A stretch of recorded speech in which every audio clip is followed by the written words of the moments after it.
జై తెలంగాణ అనని నాయకులు నేడు రాజభోగాలు అనుభవిస్తున్నారని, అసలైన ఉద్యమకారులకు పూట గడవడం కూడా కష్టంగా ఉందని తెలంగాణ ఉద్యమకారుల ఫోరం రాష్ట్ర కమిటీ అధ్యక్షుడు చీమ శ్రీనివాస్ వ్యాఖ్యానించారు. పెద్దపల్లి జిల్లా అంతర్గాం మండల కేంద్రంలోని ప్రెస్ భవన్ లో నిర్వహించిన విలేకరుల సమావేశంలో ఆయన మాట్లాడుతూ ఉద్యమకారుల కోసం సంక్షేమ బోర్డు వెంటనే ఏర్పాటు చేయాలని డిమాండ్ చేశారు. తెలంగాణ ఉద్యమకారుల ఆత్మగౌరవ సదస్సును ఈ నెల 20న హైదరాబాద్ ఇందిరా పార్క్ లో నిర్వహిస్తున్నట్లు తెలిపారు.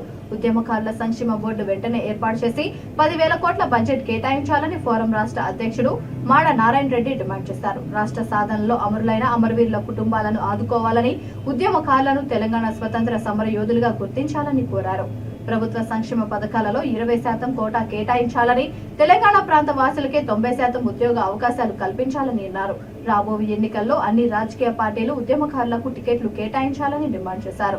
ఈ కార్యక్రమంలో అంగోత్ శంకర్, అల్లకుంట సంపత్, ఒల్లెపు సారయ్య, బహనోత్ సురేష్, వేముల రాజ్ కుమార్, తపల్లి మల్లేష్, గోసిక తిరుపతి, మామిడి రవీందర్ తదితరులు పాల్గొన్నారు.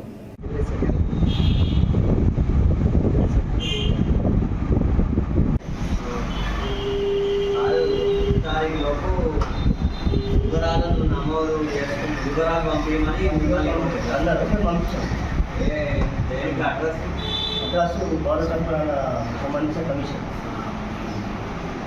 అది మేము టైం ఒకటి అంటే మనకు ప్రభుత్వ పరంగా మనకు అప్పుడు ఉద్యోగాలు కేసీఆర్ కదా, ఆ కేసీఆర్ విషయంలో మీకు ఏదైనా ఆధారాలు ఉంటే మాకు పంపించండి.